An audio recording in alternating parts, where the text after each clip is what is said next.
Where are we in Cyprus with menopause? We're a bit behind. I'd say we're a bit behind. Like most things here, we're behind as Europe. And I said, I want to come to Parliament as a woman going through menopause, and they wouldn't let me because I didn't have a company. So I said, okay, I'll make a company. And I did. And the next year I went. Meet Kathy Kattashis, an expert in menopause. As the founder of MITRA, Cyprus Menopause Center, Kathy empowers individuals with knowledge, personalized care, and a supportive community. Even if I am having a hot flash, or even if I'm not feeling well, I have to get together because I have a son to take care of. I don't understand. We have multi-billions erectile dysfunction businesses, hair loss treatments, premature ejaculation. I mean, we talk about everything men related. Why are we not talking about menopause? What is stopping us? What is that stigma? It's women. I think there's a lack of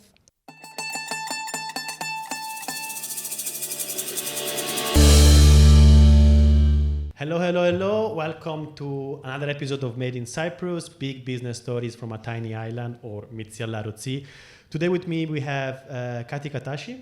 Hi. Welcome to the show. Thanks for being here. And today we're going to be talking about menopause. I know what you're thinking. What's a dude in a business podcast in Cyprus talking about menopause? Is that not a women's topic? Well, in reality, no, it's not, because half of the human population goes through it, and yet no one talks about it. There is very little action. There is a lot of misunderstanding. There is a lot of confusion. And me, myself, with the work that I do with Wes Henstock and Ash Rattot, a couple of years ago, we had the opportunity to work on a menopause brand, and that it blew me away. It really changed my perspective on the topic.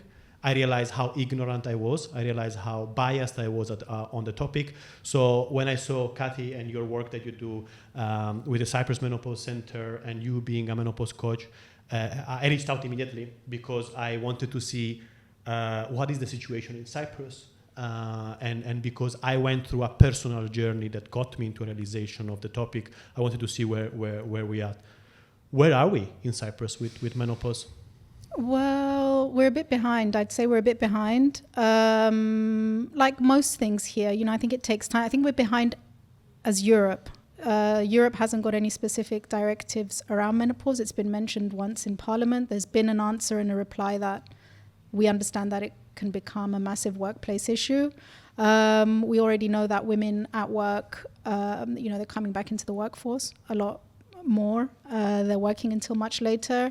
And there's a big need to kind of support women and especially address some of the health issues. So a lot of what happens is around health and safety at work. So if you're going to be talking about menopause at work, that's kind of where it would come under. It wouldn't come under anything else because there's no laws. So you can kind of push it in as being a health and safety, part of a health and safety policy or a health and safety issue, especially if you have women sitting down a lot on chairs. Because they have a lot of osteoporosis, a lot of musculoskeletal problems, and that's where it manifests mostly, even more so than men. So we have statistics for men and women are more at risk. And this is mostly due to going into menopause, lack of estrogen, and it becomes a workplace issue. Wow. I know there are more than 34 different symptoms as well. So D per se on the paper is already hard to pinpoint, is it menopause, is it not menopause? But also generally, as you said, there is a lack of law, lack of regulation, lack of conversation. It becomes like a deeply personal experience for people. Sometimes they felt like they cannot go anywhere and they just close to itself. Was that the reason why you started this journey as well about yourself? Or what brought you to say someone has to do something? Well, there wasn't anything. So when I went into an early menopause, it started from when I was about 35, and I managed to have my son, not through IVF, but naturally, which is a perimenopause symptom. So even though I wasn't having periods, someone should have told me to be using contraception, and no doctors did, because I did have some viable eggs. And then when I suddenly went into menopause after I had my son, it was difficult as a mother and also as a woman. And I couldn't find the support that I wanted. I tried telling my doctor to tell other women who were going through menopause, especially if they were younger, because I knew there was women, to get in touch with me, and the women refused to get in touch with me. So I was looking for this village and I couldn't find it. So I said, okay, I'm going to start something. I also wanted to go to Parliament. The first time menopause came up, in the Cyprus government newspaper, I saw something about menopause, so I immediately got in touch with the people, the government officials who were kind of putting this suggestion into Parliament. And I said, I want to come to Parliament as a woman going through menopause, and they wouldn't let me because I didn't have a company. So I said, okay, I'll make a company. And I did. And the next year I went. I said, I'm here, I have a company, if I want to talk to you guys about menopause. And I was invited and everything was great. Not that anyone really cared, because when we went to Parliament, there was a lot of us invited. And before the menopause topic, there was a massive topic about a hospital in one of the villages. And there was a lot of people, a lot of press. Everything was like the room that this was happening in, just so many people. And I thought those people would want to stay to hear about menopause. And as soon as you have your stage, finally have the microphone to and share then, the message. And when menopause came up, everyone left. Even the women who were the typers, they left to have their break. Why? There was one. I just don't think people really care. So there was obviously the people who had to be there. It was very quick. But the press, the women, the reaction that I thought it would have wasn't there. It kind of fell on deaf ears. And I don't think the government will do anything. We were basically asking for an awareness campaign and non-hormonal HRT to be on the health system, to be on ESC, something which I don't entirely agree with, unless you have a specific reason to take non-hormonal HRT and you want it to be on ESC. I think there should be cases where it should be possible. But it wasn't even the basics. So, like a basic awareness campaign like they did about breastfeeding, for example. Kathy, let's take a step back for the blokes out there, but also for the daughters out there that are not thinking about it, because I'm 10 years away, I'm 20 years away, I'm 30 years away. What is menopause? How do you go about it to explain it and to analyze it during the work that you do? Well, the easiest way that I describe it is puberty in reverse. So women know how it was. I love it. They knew that we know how it is going into smart.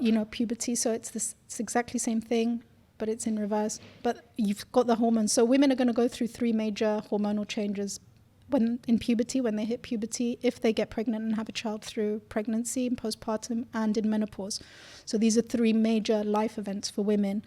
Obviously the pregnancy, not everyone's going to go through it, but the other 2, mostly you will go through it. You have the outliers who might have other health problems, but that comes with its own type of issues, health issues, premature ovarian insufficiency.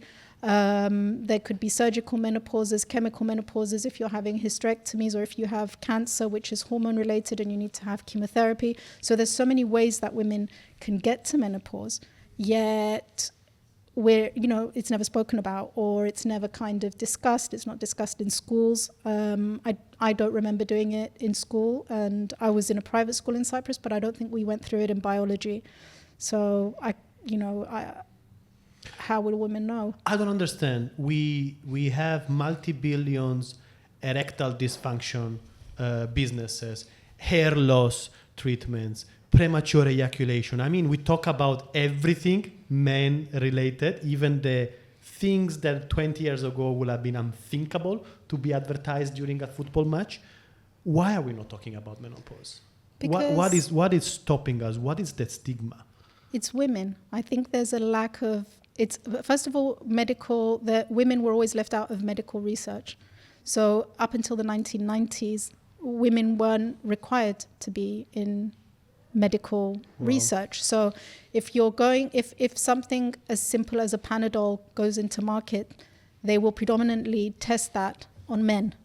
So that's always been the benchmark, and women are completely different. So when it comes to other things, and it's men making the decision, and it's men being researched, that will be the top priority. It's a societal problem. It definitely, yeah. I mean, it's how, yeah, of course. If men had menopause, will it be?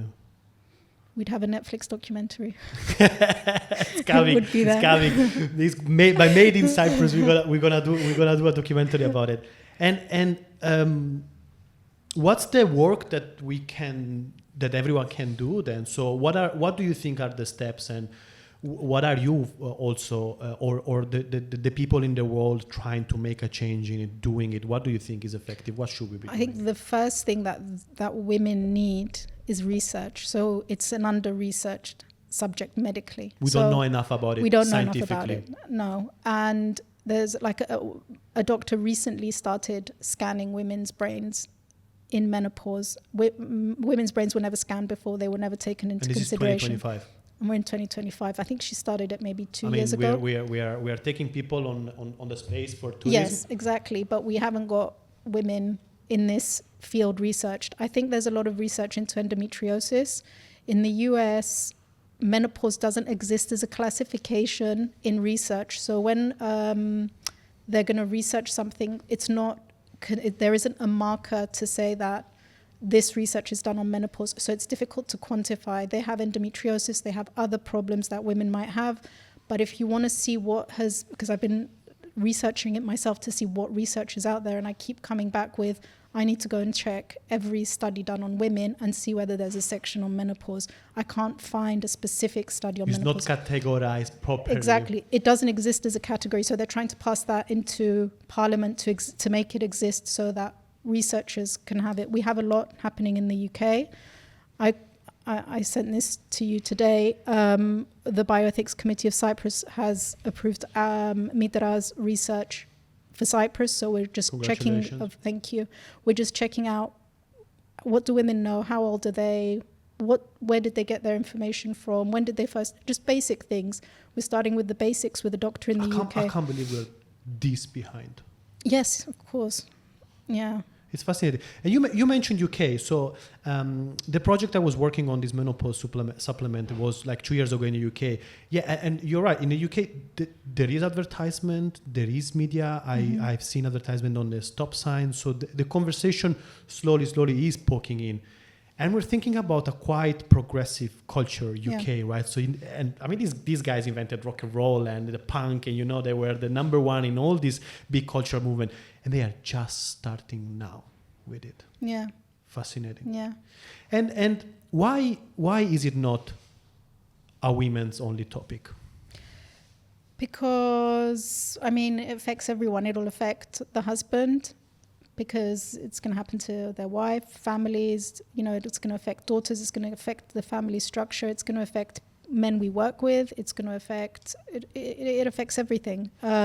So I don't think it's so much a woman's issue, because women know what they're going through. Okay, maybe we can't talk about it freely, or we're starting to be able to talk about it freely, but mostly it comes from the other people being educated, so younger people being educated, especially if you're having younger people and older people working together. Because when I was still in a 9-to-5 job, I worked with women and men in their 20s. And that's a big difference, because I'm 44. It was a big difference for a young woman to understand me, and also for a man to understand me. So I think there's a massive bridge that we do need to kind of start filling. So it's definitely not just a woman's issue, and it will affect everyone. It will definitely affect everyone. As men, as son, I remember a lot of times shameful conversation like, she's on the period, or she must be premen, or she's in menopause, almost like we are brushing it off, like it's not our topic, it's not the son topic, is not the husband topic. And I only understood after all the research that we've done for this brand how wrong I was, and how completely unprepared and unaware of the physiological and psychological changes and trauma this person is going through, because they cannot even understand it. And if your dedicated doctor cannot help you, if online forums cannot help you, if I have 5 instead of the 34 symptoms, or if I have something that is slightly different, is it or is it not? These women must be feeling super mega alone, isolated. 100%. Especially if you've got the doctors not knowing, what's going on. And another thing with menopause, because it comes with fertility, is that if you've had children, this is what happened to me. If I had a son, and the first thing they asked me was, do you have children? And I said, yes. And the doctor said, well, why do you care whether you're going to get your period again, or whether you're going into menopause or not? Because I'd lost my mind. You know, I was distressed. I was crying. And they just said to me, why are you so upset? You know, you've had your child. And I said, but it's not about having a child. Job done. It's the factory is closed. It's closed. Shut the It's fuck done. up. They said, if you want another child, it's a different thing. IVF will, you know, I'll write you to go and see this doctor and that It's doctor. almost like they have a script. It's where the money is. For me, it was about, okay, if I follow the money, where's it going to take me? If I wanted to do IVF, I'm still someone that they're interested in because there's money to make from me. With menopause, there isn't that much money. I know that it's a multi-billion-dollar market now, the supplements. There's a lot of men are washing with like clothes now, you know. And obviously cotton clothes are going to help you, but you don't have to buy them specifically. You can just go and buy normal cotton clothes. But there's a lot of menopause products out there being marketed to women. The same when, you know, with breast cancer. They smell the money as well. And that's not where the money should be. The money should be in research. It should be in trying to educate people, educate families. So I think for just a normal average woman at home, there's not a lot of money a doctor can make from her. So, yeah. What can family, friends, daughter, son do then? I think especially if they're older. My son is very young, so he's not in a place where he can support me, because I have to keep putting myself into, you know, even if I am having a hot flash or even if I'm not feeling well, I have to get it together because I have a son to take care of. If my son was older, or for women who have kids and they're older, I think just understanding and giving your mum space, helping out in the house, and just understanding, you know, just understanding the same way you would understand someone who's on their period, or the same way you'd kind of... Someone that has cancer or...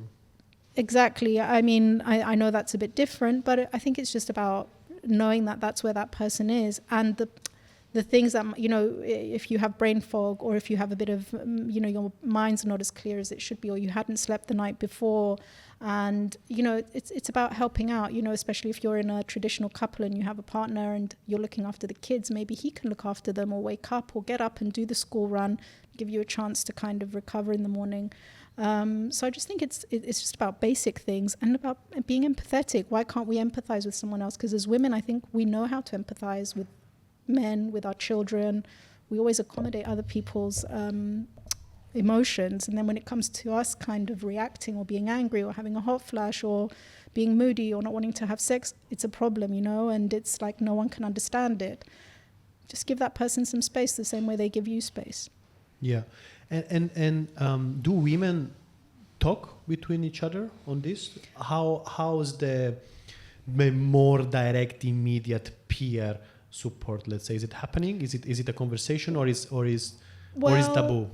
No, we do. I mean, we have started speaking about it. I mean, I know I hadn't spoken about it, but when I was younger and before I went into menopause, I hadn't spoken to anyone about it. No one had, and I had friends who were in menopause, but they always used to describe it as, you know, I'm going through the change, and or I can't have red wine, you know, it's going to make me flush. And that was just as far as we'd get with the conversation. It was never in depth. And this isn't many years back. This might have been like 10 or 15 years, because I had friends in their 50s.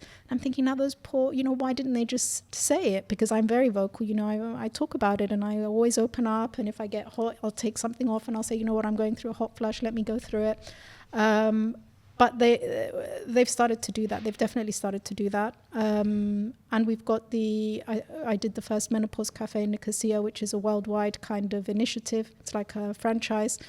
And about 6 women came. I thought I would be there alone, but 6 women showed up, and they were, you know, quite happy to have somewhere to just vent about what they were feeling and what their doctors were putting them through. And, you know, younger women just saying, how do I know if I'm going to go through perimenopause, or if I'm going through perimenopause, or if it's something else, because they don't know what to expect and no one's preparing them. So it was a really nice kind of conversation of much older women, post-menopause, perimenopause, young women. So it was really lovely. Very cool. And building up on that, how can they understand then? A younger woman? What's the answer to that? I think just reminding them of puberty again, just saying, you know, how when you see things happen. When they see, your body changes, things are going to change.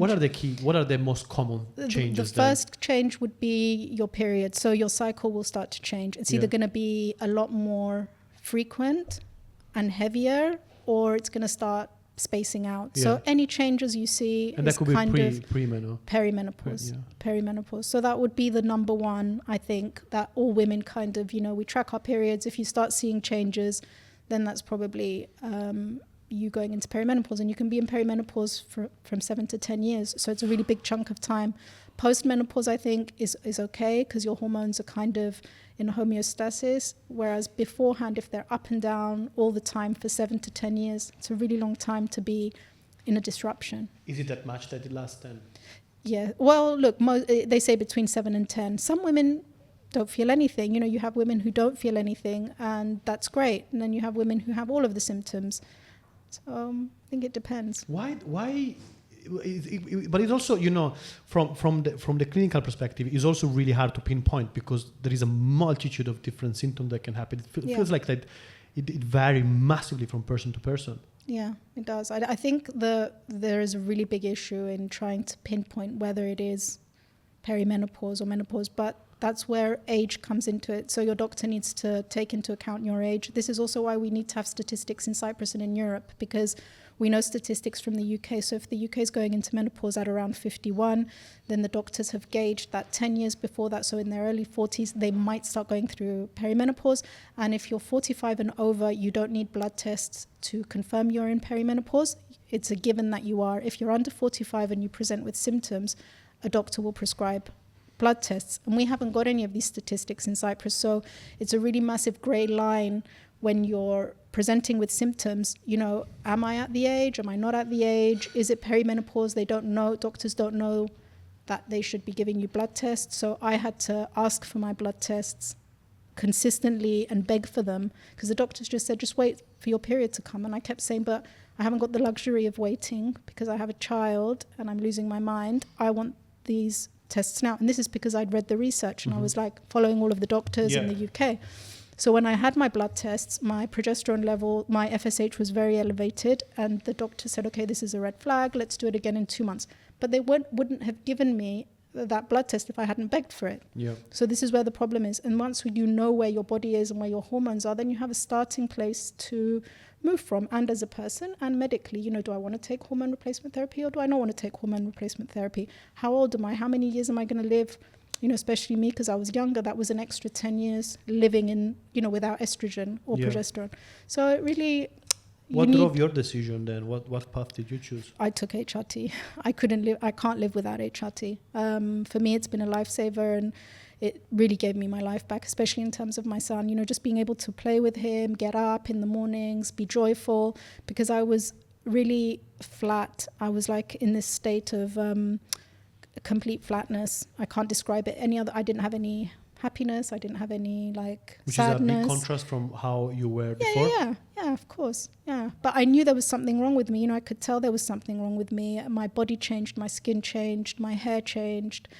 Everything changed. There was this massive change. And I know it was motherhood as well, because I was a new mom. So I had to take that into account. And this is another one of my areas of interest, which I keep trying to ask for research for, is mothers who are having children older. We're not having children in our 20s anymore. Yeah. We're predominantly having them nearer our 40s. So we have an intersection of women who are much older having kids, they're new moms, and they're in perimenopause. So where does that leave them? Yeah.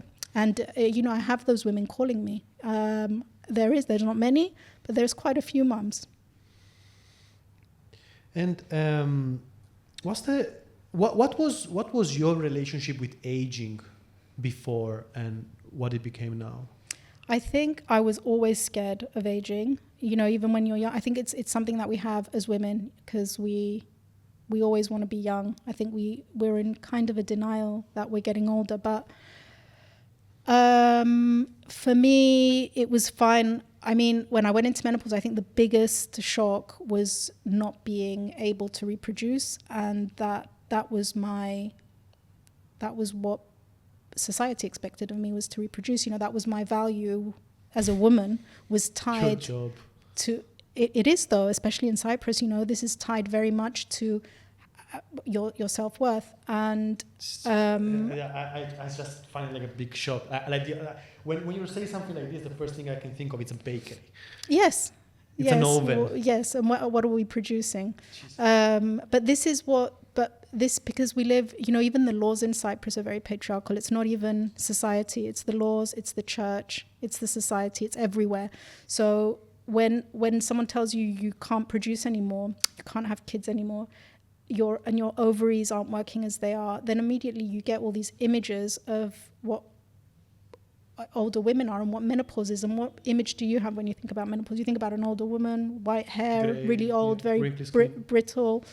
And that's not, I couldn't picture myself like that. So I had to reconcile with the fact that I'm still a young woman and this is happening to my body, and that's okay. I just have to adjust the way I see myself, and you have to love yourself again. I think you have to come back to yourself somehow. And it's difficult when you're also a new mother. So when you're a mum and then this happens, it's life-changing. You really do have to see yourself with a lot more kindness, and you have to reject the stereotype of youthfulness and beauty and, what is it? What does it mean to be, beautiful and youthful?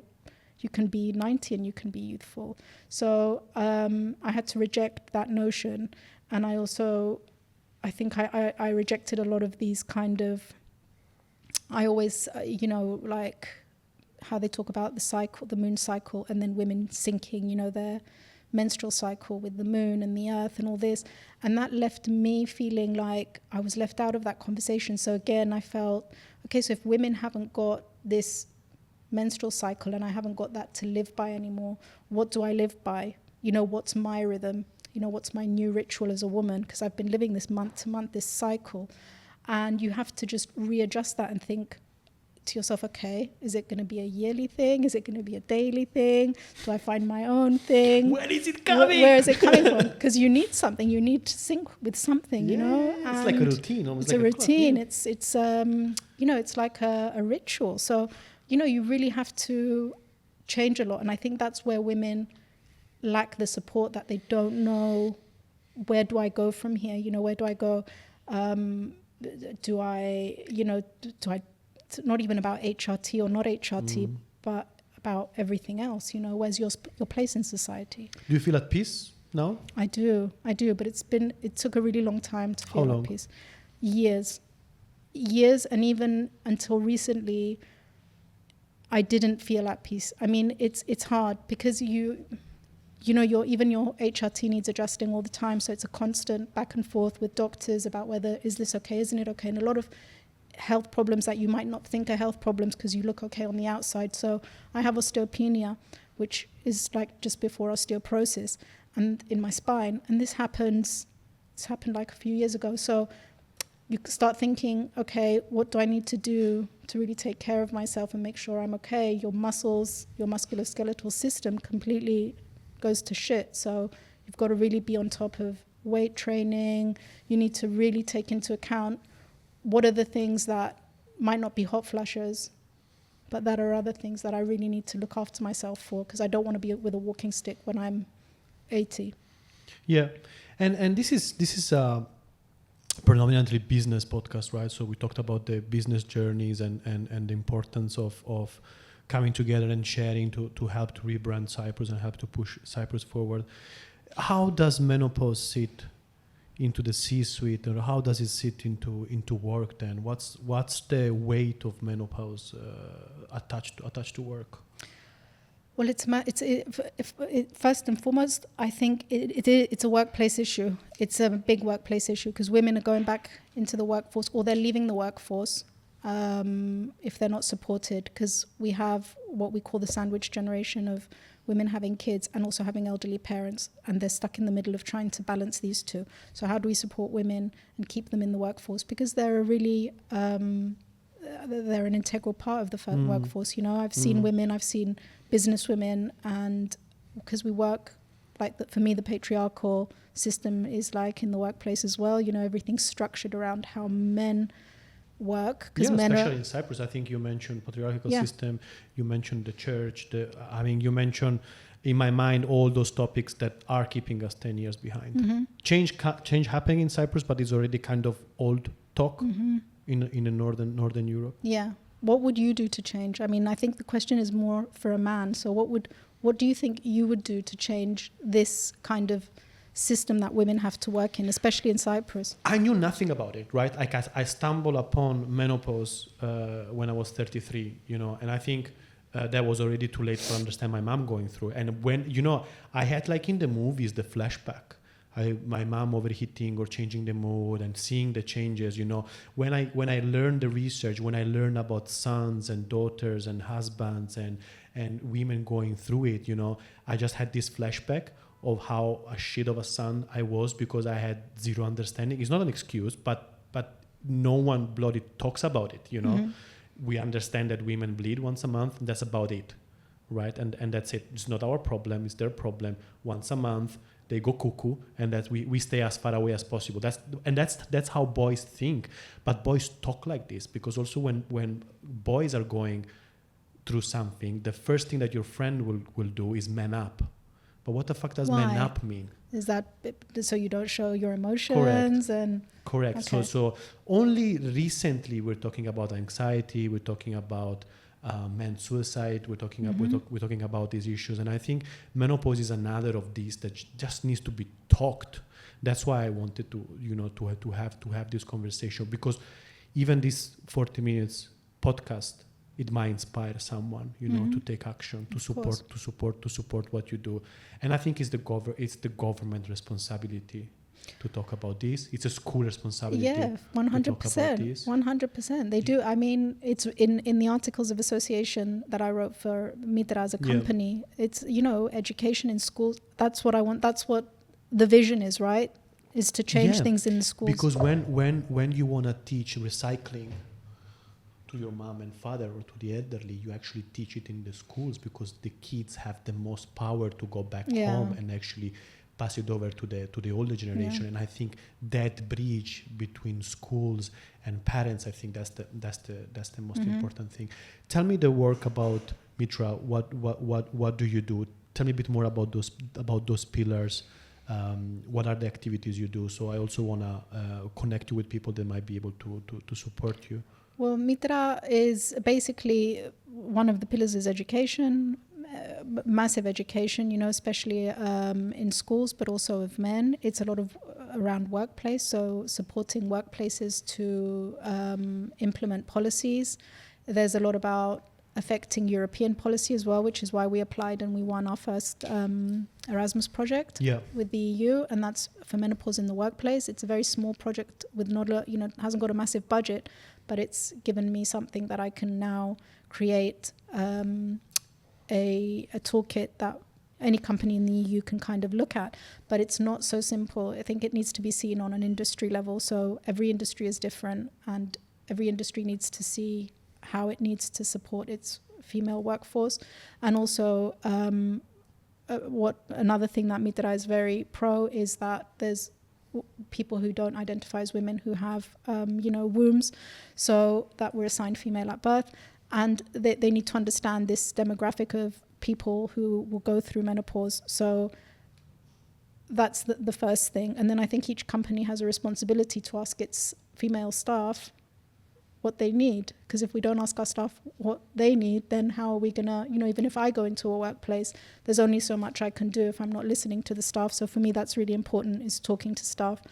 And I've been to workplaces, and I usually talk to staff, and the staff always comes back with, why are you telling us, why aren't you going to hire top management to tell, to talk about menopause? They're the ones that need to know about it. And they're right. But I'm hired to talk to staff mostly because they think, okay, if we do, and it's a good place to start, but it's not where you're going to see change. I think you need to see structural change within a company. And also that's how many women, the most women you can find and support is in the workplace, because where else am I going to get all these women and all these people, even if it's men, all together in one place that are going to listen to me. So MITRA is, I'm not a doctor, so the only other thing I could be was a workplace trainer on menopause, on aging. I am a menopause coach, so I support women one-on-one. I can support them in group works, and that's how I felt I could give back. So your door into the conversation and into the change is from the business perspective. Yes, then, from the business we do have a small advisory board, and doctors' input. The doctors wrote the survey, and I submitted it, and I'm building it on the administrational side. So I do have doctors. There's obviously a bunch of them that are interested, not in Cyprus though. They're not in Cyprus, they're in the UK, and they work like for free because they really want to see the menopause conversation move forward around the world. So that's basically what I want to do. A lot of advocacy, a lot of support, a lot of trying to change the European Union laws around policy making. The Menopause Cafe you told me about. The Menopause Cafe, that's another really important thing. Going to things like the Femme Fest in Nicosia, which is, very female based, and kind of just talking to women and being there. I want to do an awareness campaign, and I want to apply for a fund from the government. There is a government fund that I can apply for, but I'm not, I work on my own, so I need to kind of work out how to do an awareness campaign, what awareness campaign would work in Cyprus. So there's a lot of things I have to do by myself, and I'm constantly hitting learning curves, which is difficult when you're 44. How can our listener from home or from the office or for our community support your efforts? I think, I don't know. I hate asking for help. I'm the worst person. I would say I could do everything on my own, but I think just maybe following obviously MITRA on social media, any connections that anyone has that things could happen with, or someone that knows how to do an awareness campaign, for example, or that would want to kind of let's do this awareness campaign, because I was told from people inside the government that the government's never going to have an awareness campaign on menopause. Go and do it yourself. So go from the business perspective. Yeah. So finding a business partner that can help you run it. But for me, I mean, if we look at it from a business perspective, because this, like you said, this is a business podcast. If we look at it from a business perspective, MITRA is a really good business, right? There's no one else in the EU that is training or that's trained to train people, especially in Cyprus. So I know that I'm at a position where I have a lot to gain, but I don't know how to do it, necessarily, because I registered a company because I needed to go to Parliament. You had to. Mm-hmm. And now I'm where I am, and I know there's a lot of companies, there's a lot of things that can happen, but I can't do it on my own, It's always good to have someone being in this environment, just coming here and seeing you and being with people means a lot. I work on my own, from my house, and I'm knocking ideas around in my head or with doctors in the UK. Yeah. What's the best place for people to interact with you, contact with you? Mostly it's Instagram and LinkedIn. My Instagram page, MITRA's Instagram page is, a lot more vocal. Facebook, not so much. Mm-hmm. I try, but I'm not so inspired by Facebook. I don't know. Only Marquis, I think. Yeah. So Instagram and LinkedIn, maybe my Substack, because I've started a Substack for MITRA. Bravo. And yeah. Kathy, thank you very much for coming here, for opening up, for being honest, for talking about something that everyone will talk. And you guys at home or in the office or in the car, in the pool, wherever you are listening to this, things are happening, but as you can see, MITRA needs help. So if you can make an introduction, if you can support Kathy's work, please do. You can find her on the social media, and let's keep the conversation going. And even this will help move Cyprus forward. So thanks for your time, Kathy. Thank you. Thank you. Thank you very much. Thanks for listening, guys. I'll see you next time. Bye.